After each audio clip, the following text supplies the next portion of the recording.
पर ही उसका दबाव आता है। स्वाभाविक है, उनको उत्तर देना पड़ता है। जिनसे धन मिलता है वो भी कहते हैं कि बच्चों का भविष्य क्या है।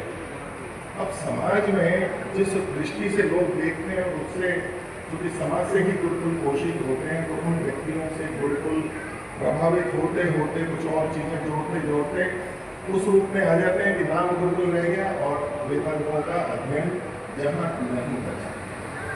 तो इसलिए वेदांतों का पढ़ना किसी प्रयोजन के लिए नहीं है, मौखिक प्रयोजन के लिए नहीं है, तो वेदांतों की रक्षा के लिए। इसलिए जो कोई ऐसा कहे कि बच्चों का भविष्य क्या है, एक बच्चों का भविष्य बनाना है तो दुनिया में बहुत विद्यालय हैं। आपको वैदिक धर्म, वैदिक संस्कृति का भविष्य बचाना है, अगर आप में वो भावना है तो अपने बच्चों को भेजिए। नहीं तो उस दृष्टि से देखेंगे तो आपको यहाँ कोई सार्थकता नहीं मिलेगी। हम कितने भी नाम दे रहे हैं, लोगों को विश्वास नहीं होगा कि गुरुकुल में पढ़ाने से हम बच्चे हमारे बड़े बन जाएंगे। उनके लिए कक्ष नंबर 9 और 10 दो कक्ष आपके लिए खुले हुए हैं। उन दो कक्षों में आप विश्राम करेंगे, जिससे कि आपके फलाहार दुग्धार की व्यवस्था करें और आपके व्रत से संबंधित चर्चा आपके साथ कर सके, ये आपसे आग्रह। बहुत सारी मेरी माताएं थोड़ी सी घुटनों से परेशान है, चिंता मत कीजिए, जहां हम ले जा रहे हैं वहां नीचे व्यवस्था है, एक कमरे में 2 व्यक्ति की व्यवस्था है। और उनका स्वागत और अभिनंदन करता हूँ कि आपने इस सुंदर आयोजन कर हम लोगों को सुनने का अवसर दिया है।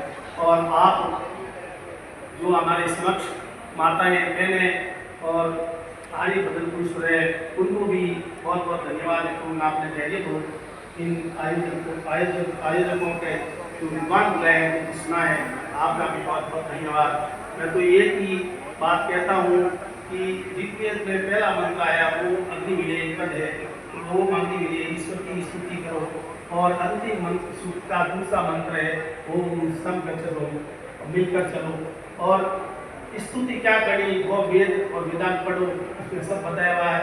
और मिलकर कैसे चलना है वो भी वेद में बताया हुआ है। तो मैं तो आपसे निवेदन करता हूँ कि आप वेद और वेदांतों को पढ़ो, और पढ़ नहीं सकते तो इन आचार्य वृंदों की प्रवचनों को सुनकर अपना जीवन सफल करो, अपने बच्चों को दुर्गुण दुर्व्यसन और दुखों से बचाओ। और महर्षि दयानंद इतना ज्ञान कोई अध्ययन नहीं कर पाते, तो महर्षि दयानंद के ग्रंथों को पढ़कर अपना जीवन सफल बनाओ, अपने बच्चों का जीवन भी सफल बनाओ। ओम शांति।